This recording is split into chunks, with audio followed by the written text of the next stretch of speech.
Começamos o Liberdade de Opinião desta quarta-feira e vamos direto conversar com a jornalista Rita Lizauskas. Oi, Rita, boa tarde. Oi, Roberta, boa tarde a todos os nossos telespectadores. Vamos lá, então, primeiro assunto do dia. Os novos presidentes do Legislativo querem começar a agenda pela votação do orçamento. Para definir esses detalhes, Arthur Lira e Rodrigo Pacheco estiveram hoje, inclusive com o presidente Jair Bolsonaro. Vamos ver o que eles disseram mais cedo. Apresentamos uma sugestão de pautas para os presidentes da Câmara e do Senado e possam ter uma certeza absoluta, né? O clima é o melhor possível e imperará a harmonia entre nós. É um momento importante de pacificação, de boa relação, de harmonia entre os poderes, resguardando sempre a independência do poder em relação ao outro, mas é fundamental esse diálogo. Vamos manter um clima harmônico, de muito trabalho, de muito diálogo e de muita responsabilidade esse ano para minimizar todos os efeitos danosos e produzir um clima absolutamente de normalidade e progressivo trabalho no Brasil. Rita, essa relação direta do Legislativo com o Executivo para o andamento das pautas é importante para a harmonia entre os poderes ou indica a falta de autonomia dos novos presidentes? As pautas econômicas devem ser de fato as prioridades do Congresso? Bom, parece que Arthur Lira e Rodrigo Pacheco, Roberta, querem caminhar juntos, né, em torno de uma agenda comum, e essa declaração conjunta dos dois foi feita hoje de manhã, foi precedida dessa visita ao presidente Bolsonaro, que também foi feita pela dupla, tudo isso na manhã de hoje. Bom, o que há de mais interessante nessa declaração conjunta, na minha avaliação, né? A promessa de estudar formas de retomar o auxílio emergencial. E também algo que a gente, pelo menos eu, implorava para que fosse prioridade, né? Tornar mais ágil a aquisição de vacinas pelo país. Isso foi declarado nesse documento conjunto, inclusive o presidente do Senado, o Rodrigo Pacheco, falou sobre isso.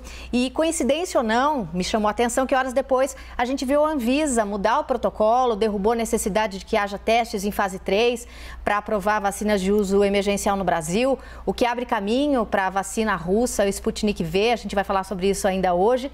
Então, há uma expectativa de que 10 milhões de doses dessa vacina possam ser importadas pelo Brasil esse mês e no mês seguinte. E em abril, segundo a União Química, que é a fábrica da Sputnik V, poderia produzir outras 8 milhões de doses por mês. Então, eu acho que essa mudança da Anvisa abre caminho para a vacina também indiana, a vacina da Moderna, as duas que estão sendo usadas no mercado e que não têm estudos na fase 3 no Brasil. Então, o que me chamou mais atenção nesse discurso é colocar a questão da pandemia como prioridade.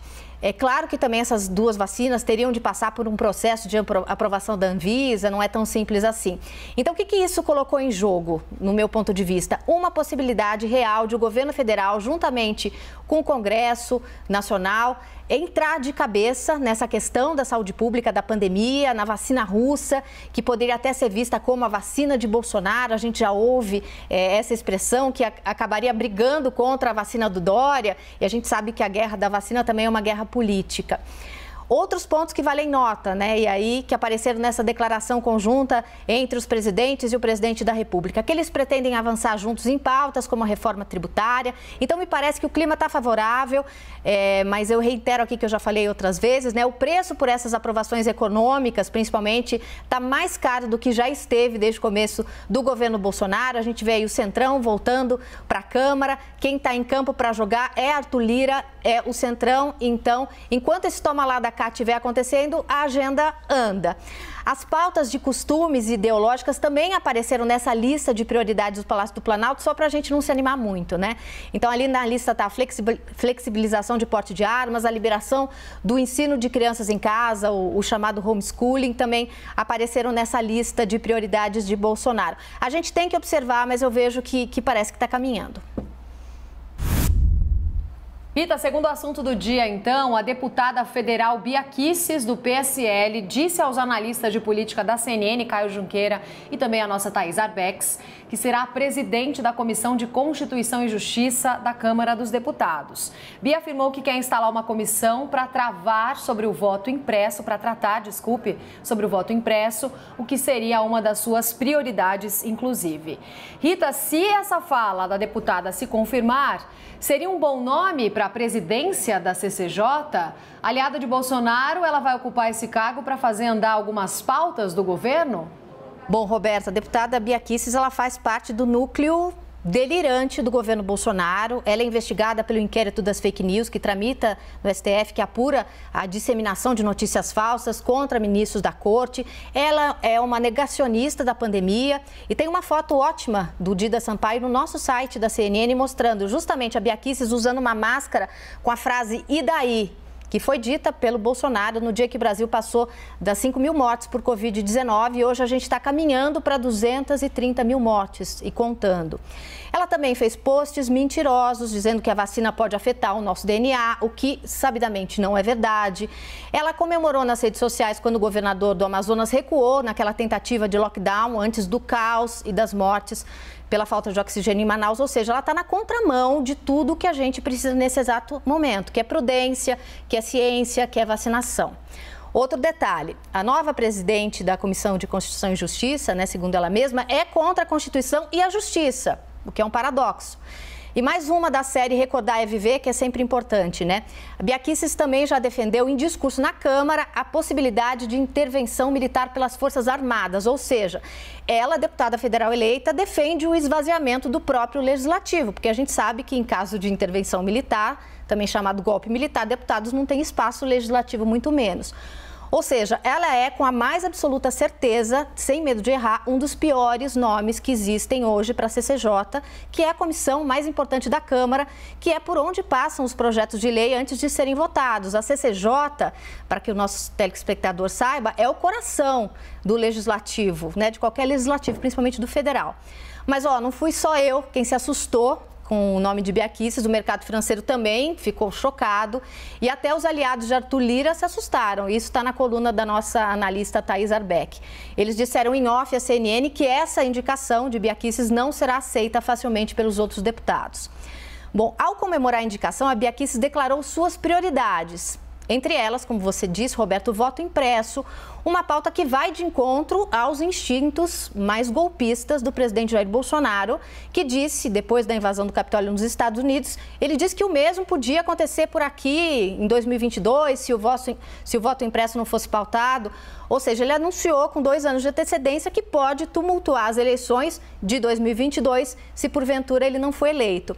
E a deputada Bia Kicis, no comando da CCJ, se mostraria pronta, então, para pavimentar essa estrada para o caos democrático.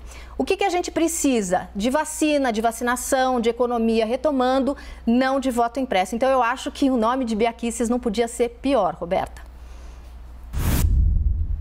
O novo presidente da Câmara, Arthur Lira, recuou depois de um impasse sobre os cargos na mesa diretora. Os partidos de oposição se julgaram prejudicados pela anulação de registro do bloco de apoio à Baleia Rossi e foram ao STF. Lira iniciou uma negociação em torno dos cargos mais importantes da casa, que nos bastidores fazem ou não qualquer matéria andar.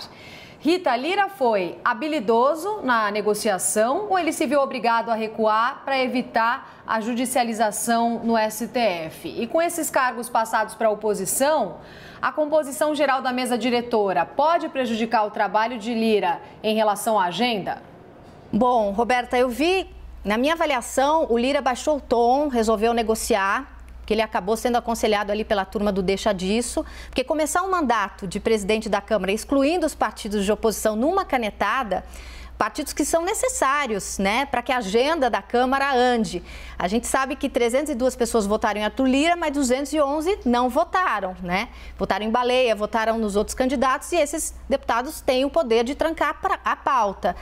Ou seja, foi uma medida dele, esse pé na porta, chegando, não foi nem um pouco inteligente. Foi autoritária, foi contraditória. principalmente porque foi simplesmente o oposto do que ele tinha anunciado que faria no discurso de posse, né? Uma hora antes, minutos antes. Ali ele falava em conciliação, em um mandato que ia ouvir todas as deputadas, deputados, as bancadas. Então, foi contraditório e foi bem agressivo. Fato é que a Câmara, né, depois dessa conversa, iniciou no fim da manhã de hoje essa sessão para dar continuidade à eleição de cargos da mesa diretora. A nossa analista, Renata Agostini, explicou para a gente há pouco como é que está se desenhando essa mesa diretora. Mas eu acho que o recuo acabou eliminando a possibilidade que o Arthur Lira tinha de ser derrotado no STF, nessa judicialização, que já seria a primeira do mandato dele, porque o ministro Dias Toffoli chegou a dar um prazo de 10 dias para a Câmara apresentar informações sobre o ato que anulou o registro do Bloco do Baleia, que levou a todo esse imbróglio, né? Após esse acordo, o PDT desistiu da ação, ou seja, parece que o clima se acalma agora e a gente vai ver como é que vai ficar essa composição. Roberta. Agora, Rita, se a gente está discutindo aqui, se num primeiro momento ele foi considerado por alguns autoritário, depois um pouco mais habilidoso, mas numa situação específica que a gente teve logo no início do mandato. Daqui a pouco virão situações maiores, né, mais abrangentes, que vão envolver negociações intensas com a oposição, como é o caso das reformas. Reforma administrativa e tributária também. Isso dá algum indício de como ele pode atuar com a oposição? Bom, ele é um deputado muito experiente, né? Ele sabe que essas pautas, elas só passam se você tiver negociação. Acordo, política é negociação, política é conversa, política é acordo. Não dá pra gente saber se ele vai realmente baixar o tom depois disso. A primeira impressão foi bem...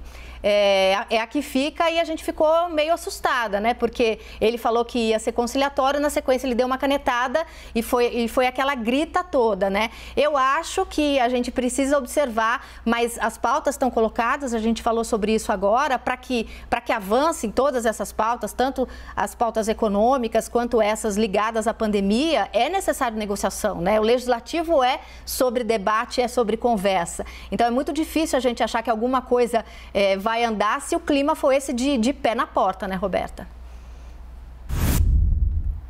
Vamos falar então sobre vacina, Cita, porque um estudo revelou que a vacina de Oxford, desenvolvida em parceria com a farmacêutica AstraZeneca, apresentou eficácia de 76% em 3 meses depois da aplicação de apenas uma dose. A eficácia do imunizante aumenta quando a segunda dose é administrada, e a gente vem acompanhando também as notícias em relação à vacina Sputnik V da Rússia, que passou por uma segunda análise e os resultados de fase 3 apresentaram eficácia de 91,6%.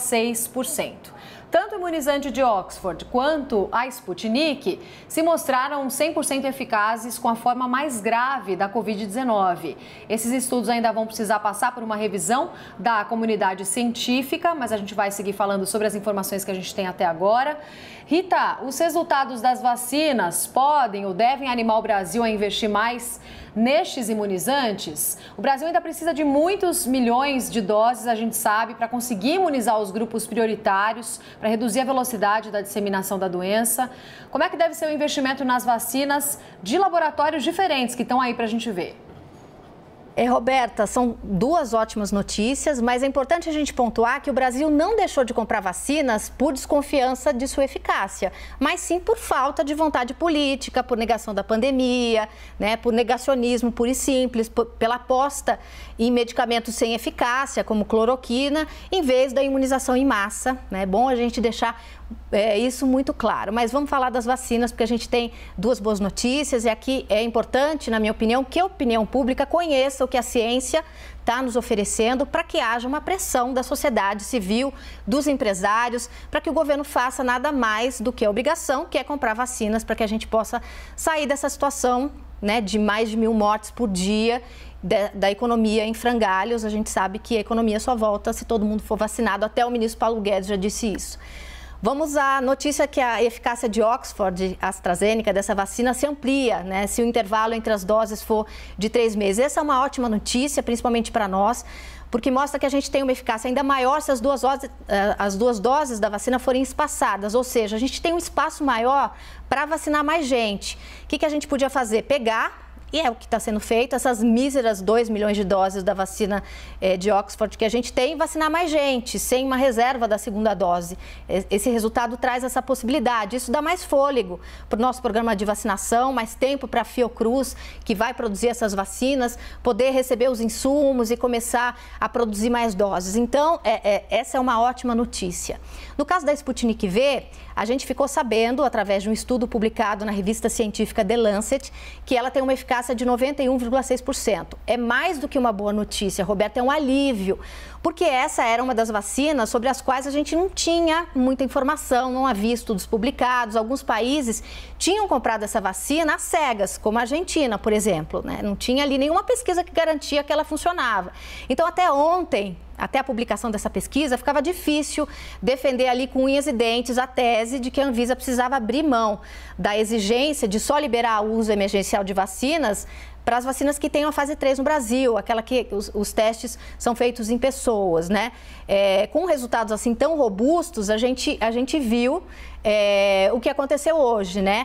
A Anvisa abriu mão dessa fase 3, abrindo a possibilidade de se comprar essa vacina, de se negociar essa vacina.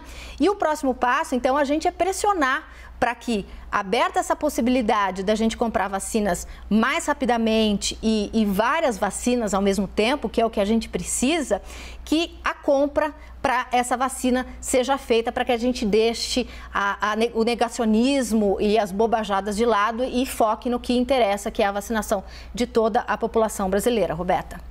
Rita, obrigada e até amanhã. Até amanhã.